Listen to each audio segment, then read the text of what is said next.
Imagine a seguinte cena: seu marido chega em casa depois de um longo dia de trabalho, mas algo no ar está diferente. Não é só o cheiro do jantar que você preparou com tanto carinho, nem o silêncio que antecede uma tempestade. É aquele pressentimento que faz o coração acelerar, como se o chão estivesse prestes a se abrir sob seus pés. E foi exatamente isso que Ania sentiu naquela noite. Tudo começou como um dia comum.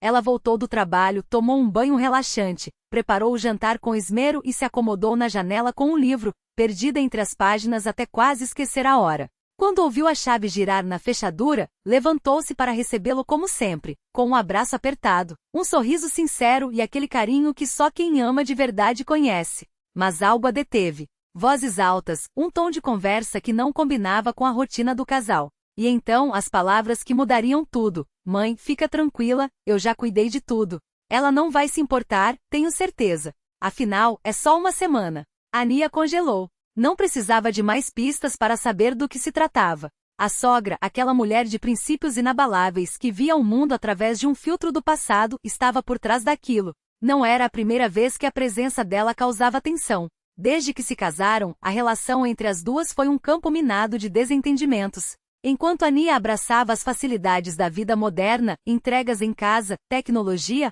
praticidade, Tatiana Mikhailovna as rejeitava com veemência. Para ela, progresso era sinônimo de preguiça e cada novidade, uma ameaça à ordem que aprenderá com seus pais. Antigamente as pessoas trabalhavam de verdade, não ficavam esperando tudo cair do céu. Resmungava sempre que via a nora recebendo uma encomenda ou usando um aplicativo no celular. Egor, o marido, sempre se manteve neutro nesses conflitos, como se acreditasse que o tempo resolvesse tudo. E de certa forma, resolveu, pelo menos até eles conseguirem comprar seu próprio apartamento. A distância geográfica amenizou os atritos, mas não apagou as cicatrizes. Como aquele episódio da micro-ondas, presente que Ania deu de boa fé, mas que foi devolvido com desdém depois que a sogra ouviu por aí que as ondas matavam os nutrientes e envenenavam a comida. Prefiro minha panela de ferro e o fogão a lenha, como Deus mandou, declarou na época, selando mais um round da batalha silenciosa entre elas. Mas naquela noite o passado voltou para assombrá-la. Sua mãe está vindo para cá, não é? Perguntou Ania, já sabendo a resposta. Sim, mas só que, ela quer passar o aniversário só comigo. Sem você. As palavras doeram como uma faca. Como assim, sem mim? É só uma semana, Ania. Você mesma sempre reclama que não visita seus pais há séculos. Aproveita para ir relaxar. Quando ela for embora, ligo para você. O tom era suave, quase persuasivo, mas a mensagem era clara. Ela estava sendo convidada a sair de casa. A raiva ferveu dentro dela. Não pela sogra, afinal, Tatiana Mikhailovna era assim mesmo, teimosa e apegada às suas convicções, mas pela covardia do marido. Como ele poderia concordar com algo tão absurdo? Como poderia simplesmente aceitar que ela fosse tratada como um estorvo no próprio lar? Ania não era do tipo que se curvava sem lutar. E foi assim que no dia seguinte, enquanto Egor insistia para que ela fosse embora, ela sorriu, pegou suas coisas e saiu. Mas não para onde ele imaginava. Escondeu-se por perto, esperando o momento certo. E quando a sogra chegou ofegante, carregando nos braços a multicoquer que Ania tanto usava, o plano se revelou. As duas se entreolharam em choque. Tatiana Mikhailovna, suando para se livrar da diabólica máquina moderna, e Ania, parada na porta, com um sorriso que escondia anos de frustração. Pensei em não perder o aniversário da minha segunda mãe, disse, doce como mel, enquanto observava o rosto da sogra se contorcer em desdém. Estamos arrumando a casa. Essas coisas são perigosas, desnecessárias. Mulher que se preze e cozinha com as próprias mãos, retrucou a idosa, já preparando o discurso de sempre. Ania poderia ter discutido. Poderia ter arrancado a panela das mãos da sogra e devolvido tudo ao lugar. Mas não. Ela escolheu um caminho mais elegante, e muito mais doloroso para Tatiana Mikhailovna. Se essas coisas a incomodam tanto, por que não as doamos? Minha mãe já está idosa, esses aparelhos seriam úteis para ela. O silêncio que se seguiu foi ensurdecedor. A sogra que esperava uma briga viu-se diante de uma armadilha perfeita, ou aceitava a doação, e perdia a batalha moral, ou insistia em jogar fora algo que poderia ajudar outra pessoa. Egor, atordoado, só conseguiu balbuciar um leva isso tudo para sua mãe. Então, enquanto a mãe dele, furiosa, se dirigia ao elevador, convencida de que havia vencido. Mas a verdadeira vitória veio depois.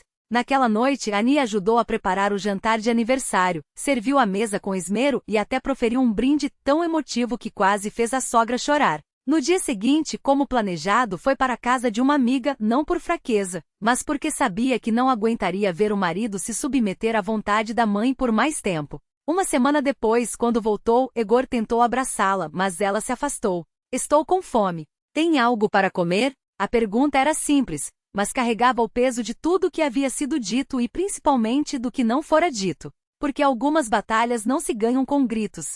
Às vezes, a melhor vingança é deixar que o outro veja com seus próprios olhos o quão pequeno ficou ao escolher o lado errado. Vou preparar. Egor esfregou as mãos, já imaginando o prato quente, mas Ana o interrompeu com um gesto lento, quase teatral. Ah, meu querido marido. A palavra soou como um carinho envenenado. Você realmente acha que eu vou cozinhar sem panelas, sem fogão, sem nada? Seus dedos brincaram com a aliança no dedo, como se pesasse o valor daquele símbolo. Sua mãe ficou com tudo, lembra? Até o descascador de batatas. E eu sou como uma chefe sem facas, inútil. Egor engoliu em seco. Mas foi você quem insistiu em levar as coisas para lá. Você só obedeceu, como sempre. Ana completou, cruzando os braços. E agora? Vamos pedir esmolas à sua Santíssima Mãe? Ou você prefere que eu vá à casa da minha mãe e peça emprestado? Ah não, esqueci que ela não rouba os pertences da nora. O silêncio que se seguiu foi cortante. Egor tentou se justificar. Eu ia devolver tudo devagarinho, sem ela perceber. Ana soltou uma risada seca. Claro, como um ladrão que rouba o próprio lar. Brilhante plano, amor. Ela se aproximou, os olhos brilhando com uma mistura de fúria e cálculo. Ouça bem, porque só vou dizer uma vez. Amanhã você comprará tudo novo. Cada panela, cada talher, cada traste que sua mãe confiscou de mim. E não venha com desculpas de dinheiro. Você tem. Ou prefere que eu ligue para o seu chefe e explique por que sua esposa está prestes a virar uma sem-teto? Ana, isso é chantagem. Ele recuou como se ela tivesse levantado a mão. Não, meu bem. Isso se chama consequência. Ela sorriu, doce e letal. Ou você aprende agora, ou aprende quando eu estiver assinando os papéis do divórcio e sua mãe finalmente tiver você só para ela. Para sempre. O ar saiu dos pulmões dele. Você não faria isso. Tente me testar. Ana virou as costas, mas não antes de lançar a última flecha. Ah, e Egor, se você realmente quiser me provar algo, traga um holodilnik novo também. O nosso faz um barulho de moribundo, igual ao nosso casamento, se você não se mexer. Ele saiu sem jantar. Ana não chorou. Em vez disso, serviu-se de um copo de vinho e planejou cada palavra da próxima batalha. Porque guerra não se ganha com lágrimas, se ganha com estratégia. E ela sempre jogava para vencer. Na manhã seguinte, o interfone tocou. Ana abriu a porta com um sorriso de quem já sabia o resultado. 2 homens carregavam caixas brilhantes, cheirando a plástico novo. Egor, pálido, seguiu atrás como um cachorro castigado. Espero que não tenha esquecido nada, murmurou, evitando seu olhar. Ela passou os dedos pela superfície imaculada da geladeira. Não, só esqueceu uma coisa. Ele ergueu os olhos, esperançoso. Ana se inclinou, sussurrando no ouvido dele como uma promessa. Que da próxima vez que sua mãe pisar neste apartamento, eu vou sorrir enquanto ela admira tudo que você foi obrigado a me dar. 2 vezes. Egor empalideceu. Ana riu. Porque vingança, meu bem, é um prato que se serve frio e caro.